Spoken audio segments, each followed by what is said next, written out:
Holland MCS రావు, RSS chief Mohan Bhagwat గారు మరోసారి bomb పేల్చారు.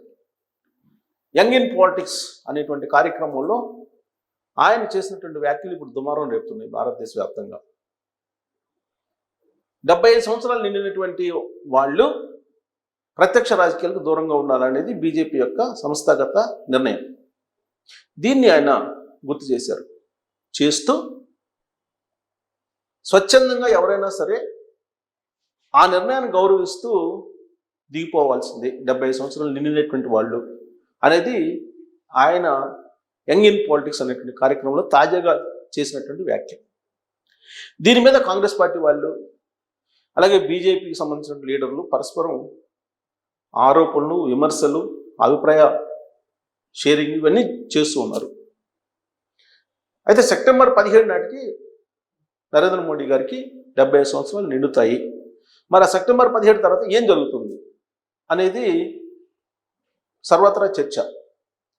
September 17 అనేది కట్ ఆఫ్ డేటు, 75 సంవత్సరాలు అయిపోతాయి కాబట్టి నరేంద్ర మోడీ గారు స్వచ్ఛందంగా ఆయన పదవి విరమణ చేయాలి, ఆయన దిగిపోవాలి. అది నైతికత, బీజేపీలో తీసుకున్నటువంటి స్టాండ్, అది బీజేపీ సంస్థాగతంగా తీసుకున్నటువంటి నిర్ణయం.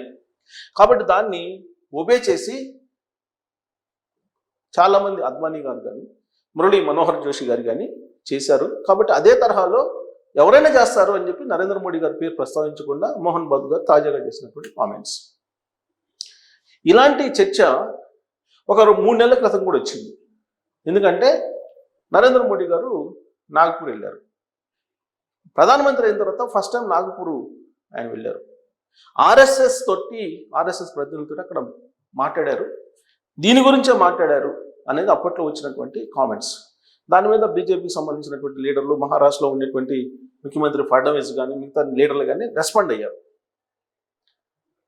అయితే ఇప్పుడు మళ్ళా అలాంటిదే వచ్చింది. ఈ మధ్యకాలంలో నరేంద్ర మోడీ గారు అలాగే మోహన్ బాబు గారు కూడా కలిశారు ఆపరేషన్ సింధూర్ సమయంలో.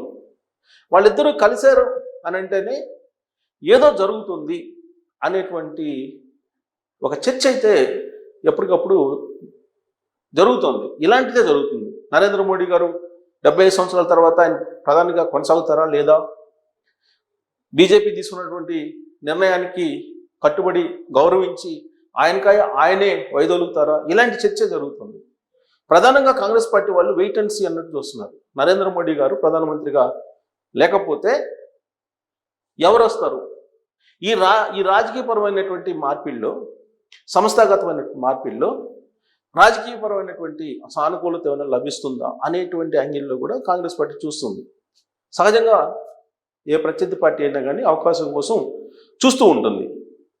కానీ కాంగ్రెస్ పార్టీ మాత్రం నరేంద్ర మోడీ గారు, అమిత్ షా గారు వీళ్ళిద్దరి వైపే చూస్తున్నారు. వీళ్ళిద్దరి కారణంగానే బీజేపీ కాంగ్రెస్ ముక్త భారత్ అనే నినాదాన్ని తీసుకుని ముందుకెళ్తుంది.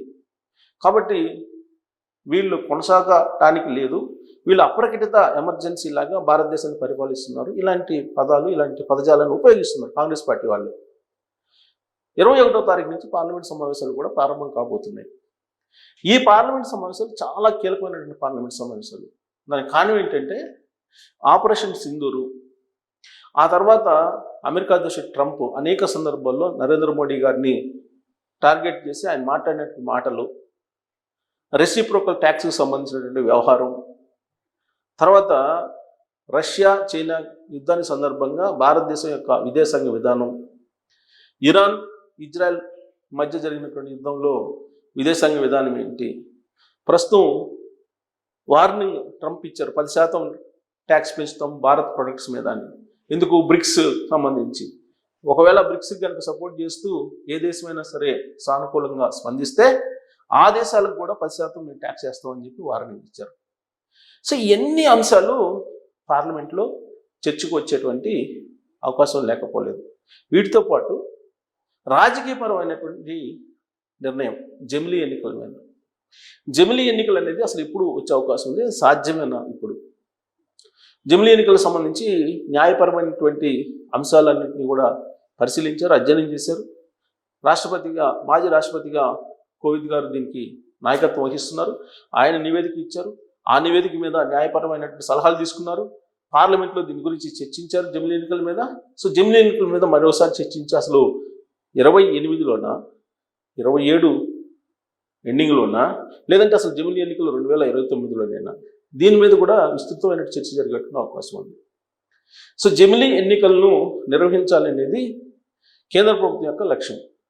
సో నరేంద్ర మోడీ గారి టెన్యూర్ 2029 వరకు ఉంది, మూడోసారి ప్రధానమంత్రిగా ఎన్నికైన తర్వాత. కాకపోతే బీజేపీ సంస్థాగతమైన నిర్ణయాన్ని మరి సడలిస్తారా అని అంటే గతంలో అనేక మంది విషయంలో సడలించినటువంటి దాఖలాలు ఉన్నాయి అని చెప్పి బీజేపీ వాళ్ళు చెప్తున్నారు. కాబట్టి నరేంద్ర మోడీ గారి విషయంలో కూడా సడలించే అవకాశం ఉందని అంటున్నారు. కానీ ఆర్ఎస్ఎస్ అనేది బ్యాక్ బోన్ బీజేపీ, ఎవరు అవుననుకున్నా కాదనుకున్నా. అసలు బీజేపీ ఆర్ఎస్ఎస్ వేరు అనేటువంటి వాళ్ళు కూడా ఉన్నారు బీజేపీ వాళ్ళు, కానీ అది నిజం కాదు. బీజేపీకి బ్యాక్ బోన్ ఆర్ఎస్ఎస్.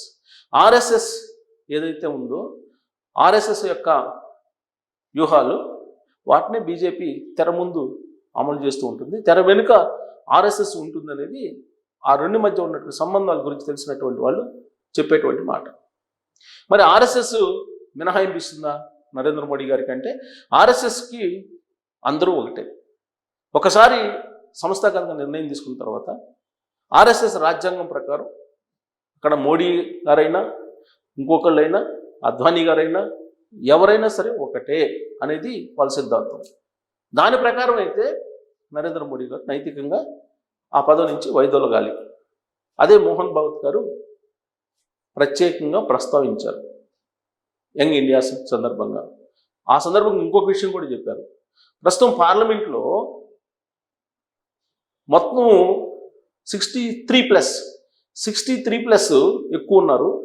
63+ దాదాపు 90% ఉన్నారు. కేవలం 6% మాత్రమే యూత్ ఉన్నారు. ఇది భారత రాజకీయాలకు మంచిది కాదని ఆయన చెప్తున్నారు. 63 వయసు దాటినటువంటి వాళ్ళు ఎక్కువ ఉన్నారు. కేవలం 35 బిలో ఉన్న వాళ్ళు 6% ఉన్నారు. కాబట్టి యంగ్స్టర్స్ని ఎంకరేజ్ చేయాలంటే సీనియర్స్ వైదొలగాలి, వెనకుండి యంగ్స్టర్స్ని నడిపించాలి. వెనక సీనియర్స్ బ్యాక్ బోన్గా ఉండి యంగ్స్టర్స్ని ముందు పెట్టి రాజకీయాన్ని నడిపిస్తే భారతదేశం ముందుకెళ్తుంది అనేది ఆయన చెప్పినటువంటి అభిప్రాయం. ఇది యంగ్ ఇన్ పాలిటిక్స్ అనేటువంటి కార్యక్రమంలో కేవలం 6% 35 సంవత్సరాల లోపు ఉన్నారంటున్నారు ఆయన. సో ఇది మారాలి, ఈ సిస్టమ్ మారాలి. ఈ సిస్టమ్ మారాలంటే నైతికంగా 75 సంవత్సరాల తర్వాత ఎవరైనా వైదొలగాలి అనేది ఆయన బాగానే కొంచెం లోతుగానే చెప్పారు. మరి రాబోయేటువంటి రోజుల్లో దీన్ని ఇంకా ఫోర్స్ఫుల్గా కూడా చెప్పేటువంటి అవకాశం లేకపోలేదు ఆర్ఎస్ఎస్. ఇలాంటి పరిస్థితుల నడుమ నాయకత్వం మారే అవకాశం ఉందా? 75+ అనేది నరేంద్ర మోడీ గారికి వర్తిస్తుందా? వర్తిస్తే ఆయన వారసునిగా గడ్కరీ వస్తారా, యోగి ఆదిత్యనాథ్ గారు వస్తారా, ఎవరు వస్తారనేది కూడా చర్చ జరుగుతుంది. ఈవెన్ మీకు రక్షణ శాఖ మంత్రి కూడా 75+కి రీచ్ అవుతున్నారు, రాజ్నాథ్ సింగ్ గారు. వాళ్ళు కూడా వైదొలిగే అవకాశం ఉందని అంటున్నారు. ఇది ఆర్ఎస్ఎస్ చెప్పిన దాని ప్రకారం. సో కాబట్టి ఒకవేళ అదే జరిగితే బీజేపీ దేశంలో సస్టైన్ కాగలదా? లేదంటే ఆర్ఎస్ఎస్ బ్యాక్ బోన్ ఉంది కాబట్టి అక్కడ యోగి ఆదిత్యనాథ్ గారు ఉన్నా, లేదంటే గడ్కరీ గారు ఉన్నా, లేదంటే ఇతరులు XYZలు ఉన్నా బీజేపీ బలంగా ఉంటుందా? కాంగ్రెస్ ముక్త భారత్ దిశగా ఇదే వేగంతో వెళ్ళే అవకాశం ఉందా అనే దాని మీద మీరు కామెంట్ చేయొచ్చు. Thank you.